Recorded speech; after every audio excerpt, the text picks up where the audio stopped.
Okay, Assalamualaikum dan selamat sejahtera. Hari ini cikgu akan teruskan bab 4 Tamadun Awal Dunia. Okay, hari ini kita tengok apakah ciri-ciri yang menunjukkan masyarakat tersebut telah pun maju. Okay, telah pun bertamadun. Ciri yang pertama ialah pertanian dan perdagangan. Yang kedua, sistem pemerintahan. Yang ketiga, pembentukan bandar. Yang keempat, pengkhususan pekerjaan. Yang kelima, mereka dah maju dalam bidang teknologi. Yang keenam, maju dalam bidang organisasi sosial. Yang ketujuh, sudah mempunyai agama dan kepercayaan. Yang kedelapan, sudah mempunyai tulisan dan penyimpanan rekod. Dan akhir sekali, ciri-ciri yang menunjukkan masyarakat sudah maju, dah berkembang ialah mereka sudah ada kesenian dan kesusasteraan. Kita tengok ciri yang pertama ialah pertanian dan perdagangan. Okay, masyarakat tamadun awal sudah mula berkembang apabila mereka dah ada kegiatan pertanian. Kalau dahulu, zaman prasejarah, okay, mereka masih lagi belum maju dalam bidang pertanian. Apa yang mereka buat? Mereka bercucuk tanam, kemudian makan sendiri. Okay. Sistem sara diri, bercucuk tanam untuk makan sendiri. Tetapi kegiatan pertanian masyarakat yang maju, masyarakat yang bertamadun, mereka dah mula ada pelbagai peralatan. Okay. Mereka dah mula buat saliran air, penciptaan kincir angin dan juga membina teres di tanah tinggi. Seterusnya, apabila kegiatan pertanian itu semakin maju, okay, bila kegiatan pertanian ini makin maju, maka wujudlah kegiatan perdagangan. Apa tu kegiatan perdagangan? Perdagangan ni maksudnya aktiviti perniagaan ataupun aktiviti urusan berjual beli. Perdagangan ni ada dua, okay, iaitu perdagangan tempatan. Okay. Yang kedua, perdagangan jarak jauh. Untuk perdagangan, okay, P ni perdagangan. Untuk perdagangan tempatan, okay, urusan jual beli antara masyarakat di kota dan juga masyarakat yang tinggal di kampung. Okay, masyarakat yang tinggal di kampung, mereka membuat aktiviti pertanian. Manakala masyarakat di kota, dia buat aktiviti kraft tangan. Jadi apa yang mereka lakukan? Mereka menukar barangan, okay, antara hasil pertanian dan juga barangan kraft tangan.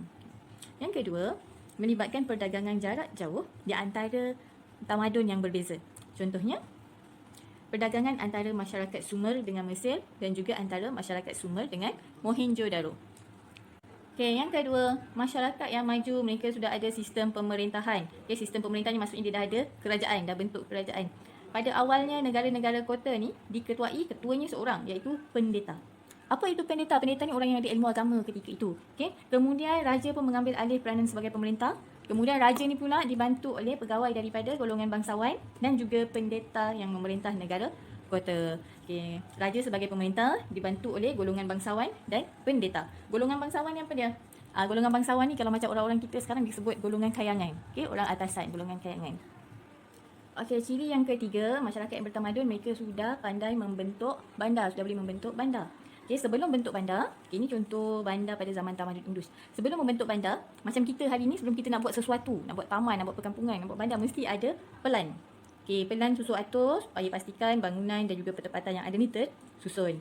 Kemudian mesti ada kemudahan prasarana. Okay, ada pasar, ada rumah ibadat dan sebagainya. Yang ketiga, dalam bandar sudah ada sistem perparitan. Okay, untuk apa sistem perparitan ni? Dia mengalirkan air di tempat yang sepatutnya untuk mengelakkan banjir. Dan akhir sekali, akhir pula, sistem perparitan dan pembetungan. Okey, pembetungan ni apa? Okay, sistem pembetungan tu apa dia? Untuk mengalirkan bahan-bahan kumbahan ataupun najis ke tempat yang sepatutnya. Dan akhir sekali, yang keempat, dalam sebuah bandar, ketika tamadun awal sudah ada kota. Kota digunakan untuk berlindung daripada serangan orang luar dan menjadi kawasan sempadan.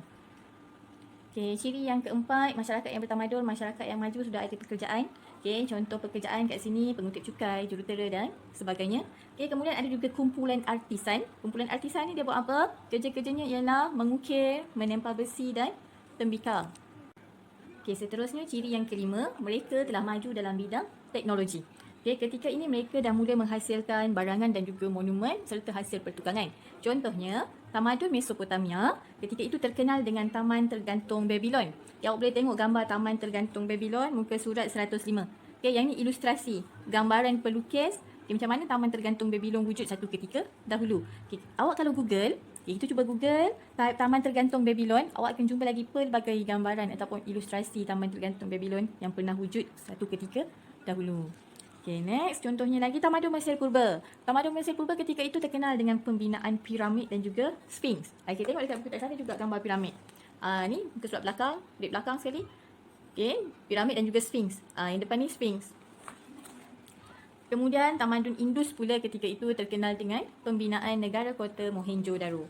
Negara kota Mohenjo-daro, kira buku teks ada juga muka surat 101. Ini ialah antara binaan bangunan yang masih tinggal di kota Mohenjo-daro. Okay. Seterusnya, organisasi sosial. Yang keenam, okay, organisasi sosial dalam sistem pentadbiran, ini contoh struktur sosial pada zaman Mesir Purba. Atas sekali ialah Fir'aun ataupun raja ketika itu, pemerintah ketika itu yang dibantu oleh wazir, pegawai kanan, golongan agama dan bangsawan. Kemudian yang ketiga, kelas yang ketiga ialah golongan penyalin atau penulis. Okay. 3 golongan ini dimasukkan dalam kelas pertama ataupun kelas kayangan. Yang 3 golongan ni ialah kelas kayangan. Kemudian kita kelas pertengahan, kelas yang kedua. Kita ada artisan dan juga karyawan. Kelas yang ketiga, yang bawah sekali, ia terdiri daripada petani, buruh, pembantu rumah dan hamba. Okey, ciri yang ketujuh, masyarakat tamadun awal sudah mula ada agama, sudah mula ada kepercayaan. Okey, contohnya mereka mempercayai banyak Tuhan seperti Tuhan bulan, Tuhan matahari, Tuhan ibu dan sungai. Okey, yang ke-8, sudah ada tulisan dan penyimpanan rekod. Okey, tulisan ini penting. Ini yang membezakan antara kehidupan zaman prasejarah dan juga kehidupan masyarakat yang bertamadun. Kalau kehidupan zaman prasejarah, mereka belum lagi mengenali tulisan. Okey, tetapi masyarakat yang bertamadun sudah ada ciptaan tulisan. Ini ialah antara ciptaan tulisan yang pertama, terpanggil tulisan cuneiform. Dia buat daripada bentuk-bentuk piktograf. Okay, mereka cipta tulisan cuneiform ini yang digunakan ketika zaman tamadun Mesopotamia. Okey, ciri yang terakhir sudah semakin maju dalam bidang seni dan juga kesusastraan. Okey, masyarakat pada zaman tamadun awal ini mula melahirkan banyak hasil-hasil sastra dan seni bina yang mengagumkan. Okey, ini contohlah, contoh seni bina, ciptaan ukiran pada gelas dengan kehalusan seni. Okey, dekat gelas ni, okey, mereka mengukir, membuat ukiran, okey, di atas gelas.